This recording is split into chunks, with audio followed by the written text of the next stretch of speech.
पुणे में आयोजित voice of Devendra वक्तृत्व प्रतियोगिता को लेकर हुए विरोध के बाद अब भारतीय जनता युवा मोर्चा ने नागपुर ग्रामीण क्षेत्र के महाविद्यालयों में भी इस प्रतियोगिता का आयोजन करने का ऐलान किया है।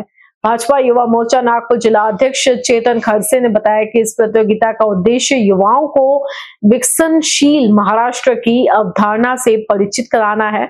उनके अनुसार इस माध्यम से महाविद्यालय स्तर से नए नेतृत्व को आगे लाने का अवसर मिलेगा। गौरतलब है कि पुणे में कल एनएसयूआई ने इस प्रतियोगिता का विरोध किया था, जिसके बाद विश्वविद्यालय प्रशासन ने संबंधित परिपत्रक रद्द कर दिया था।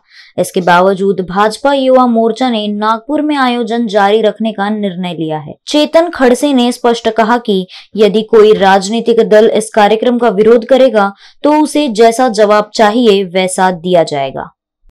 100% भारतीय जनता युवा मोर्चा नागपूर ग्रामीणच्या माध्यमातून हा कार्यक्रम आम्ही नागपूर ग्रामीणमध्ये 100% आयोजित करू। हे बघा, ही दुर्दैवाची गोष्ट आहे। तुम्ही पुण्यात व्हॉइस ऑफ देवेंद्रजी वक्तृत्व स्पर्धा याचा विरोध करून आले। त्या स्पर्धेचा विरोध कशाला? त्या स्पर्धेच्या माध्यमातून काय होणार होतं? तुम्ही याची म्हणजे माहिती घ्यायला पाहिजे होती। ते तुम्हाला कल्पना हवी होती की ह्या महाराष्ट्रात कशा प्रकारे विकास केलेला आहे, पुढे विकास कसा होईल, देवेंद्रजींचे विजन काय आहे महाराष्ट्राला डेव्हलप करण्यासाठी, युवकांना रोजगार कसा उपलब्ध होईल, युवकांसाठी महाराष्ट्र शासनाने जी जी योजना आणलेली आहे रोजगारांसाठी त्याचा लाभ युवकांना कसा मिळेल याकरता ती स्पर्धेचे आयोजन केलेलं आहे। आणखी तुम्ही तिथे विरोध करतात।